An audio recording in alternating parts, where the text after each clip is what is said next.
सोचिए, अगर किसी स्कूल में बेहतर प्रदर्शन करने वाले छात्र को अच्छे अंक लाने की सजा मिले और पढ़ाई में पिछड़े वाले छात्र को इनाम दे दिया जाए, तो क्या यह अन्याय नहीं होगा? भारत की राजनीति में आज ठीक यही सवाल देश की संसद को लेकर खड़ा हो गया है।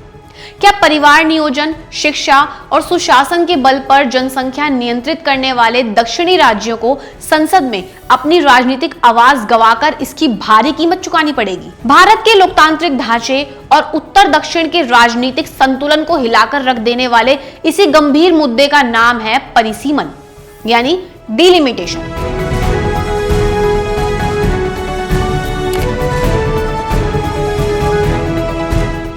नमस्कार, मैं हूं जानसी और आप देख रहे हैं डायनामाइट न्यूज। परिसीमन का मुद्दा सिर्फ निर्वाचन क्षेत्रों में नक्शा निवीसी की सीमाओं का फेरबदल नहीं है, बल्कि ये भारत के संघवाद, वित्तीय अधिकारों और सत्ता के संतुलन की दिशा तय करने वाली एक बेहद संवेदनशील बहस बन चुका है। एक तरफ जहां उत्तरी राज्यों में तेजी से बढ़ती आबादी के आधार पर संसदीय प्रतिनिधित्व बढ़ाने की मांग है, वहीं दूसरी तरफ दक्षिणी राज्यों में ये डर गहराता जा रहा है कि कहीं जनसंख्या नियंत्रण की उनकी ऐतिहासिक सफलता ही उनकी राजनीतिक लाचारी न बन जाए। आइए आपको बताते हैं कानूनी प्रावधानों, संवैधानिक इतिहास और जमीनी हकीकत को ध्यान में रखते हुए 5 सबसे अहम सवालों के जरिए इस पूरी कहानी और इसके पीछे छिपे कारणों का विस्तार। अब आपके दिमाग में सबसे पहला सवाल यही आ रहा होगा कि आखिर ये परिसीमन किस चिड़िया का नाम है? तो देखिए, परिसीमन क्या है और कानून इसको लेकर क्या कहता है, मैं आपको बताती हूँ। परिसीमन वो संवैधानिक प्रक्रिया है जिसके तहत देश में जनसंख्या के बदलावों को ध्यान में रखते हुए लोकसभा और राज्यसभाओं के निर्वाचन क्षेत्रों की सीमा को फिर से निर्धारित किया जाता है। इसका मूल उद्देश्य एक नागरिक, एक वोट, एक मूल्य के लोकतांत्रिक सिद्धांत को बनाए रखना है, ताकि प्रत्येक सांसद या विधायक लगभग समान आबादी का प्रतिनिधित्व करे। संविधान की अनुच्छेद 62 लोकसभा के लिए और अनुच्छेद 170 विधानसभाओं के लिए, इनमें हर जनगणना के बाद सीटों के पुनर्समायोजन का प्रावधान है। इसके लिए संसद द्वारा पारित कानून के तहत परिसीमन आयोग यानी डिलिमिटेशन कमीशन गठित किया जाता है, जिसमें उच्चतम या उच्च न्यायालय के न्यायाधीश और मुख्य चुनाव आयुक्त शामिल होते हैं।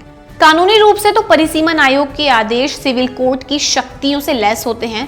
इन्हें ना तो संसद में संशोधित किया जा सकता है और ना ही सामान्य परिस्थितियों में किसी अदालत में चुनौती दी जा सकती है। हालांकि किशोर चंद्र छगनलाल राठौड़ केस 2024 में सुप्रीम कोर्ट ने माना कि यदि आदेश पूरी तरह मनमाना और असंवैधानिक हो तो न्यायिक समीक्षा भी संभव है। इतिहास की बात करें तो भारत में 1952, 1963, 1973 और 2002 में 4 बार परिसीमन आयोग बनाए गए हैं। लेकिन राज्यों के बीच जनसंख्या वृद्धि की असमान दर को देखते हुए 42वें संशोधन 1976 के जरिए लोकसभा सीटों के बंटवारे को 2000 तक के लिए 1971 की जनगणना के स्तर पर स्थिर यानी फ्रीज कर दिया गया था।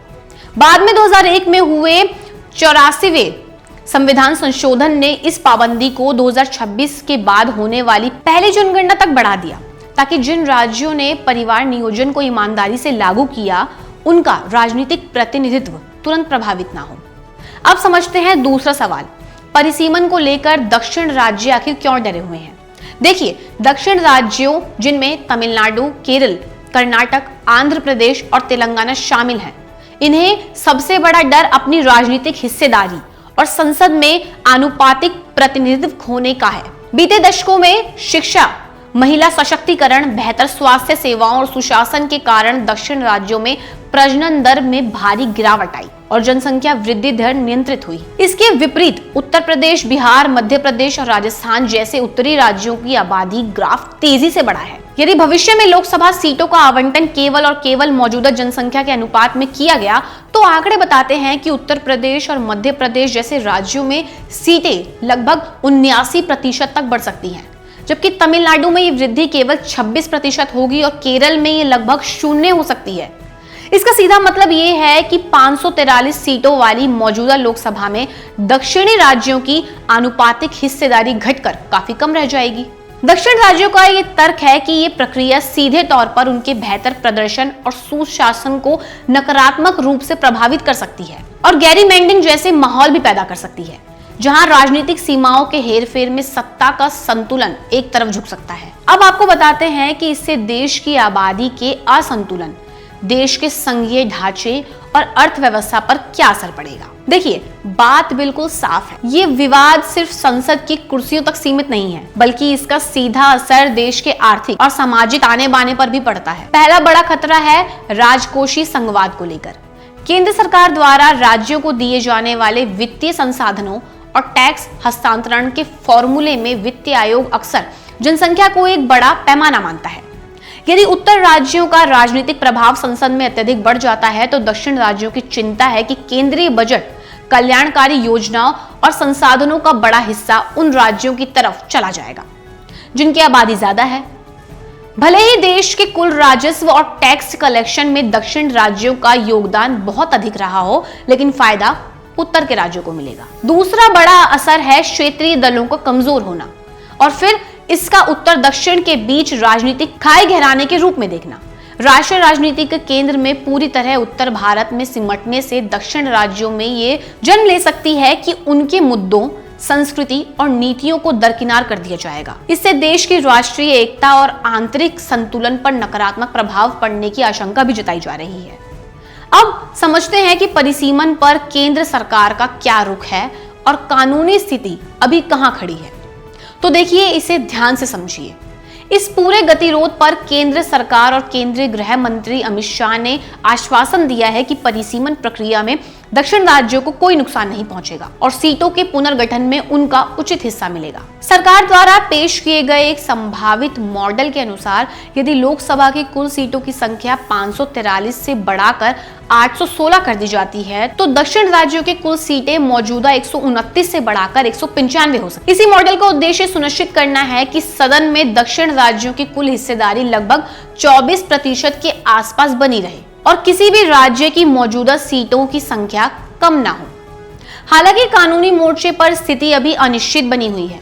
2026 में सरकार द्वारा लाया गया डिलिमिटेशन बिल 2026 और उससे जुड़े संविधान संशोधन विधेयक संसद में अवश्य विशेष रूप से बहुमत हासिल नहीं कर सके, जिसके कारण सरकार को इसे वापस लेना पड़ा। इसका कानूनी मतलब ये है कि अप्रैल 2026 में प्रस्तावित व्यवस्था फिलहाल कानून का रूप नहीं ले सकती और अब भविष्य में परिसीमन का पूरा दारोमदार 2026 के बाद आयोजित होने वाली जनगणना के अंतिम आंकड़ों और आने वाले कानूनों पर निर्भर होगा। अब पांचवा और सबसे जरूरी सवाल जो आपके दिमाग में गोते लगा रहा होगा, यही कि दक्षिण राज्य स्थिति का मुकाबला कैसे कर रहे हैं और आगे का क्या रास्ता है। देखिए, दक्षिण राज्यों में इस मुद्दे को लेकर राजनीतिक गोलबंदी तेज हो चुकी है।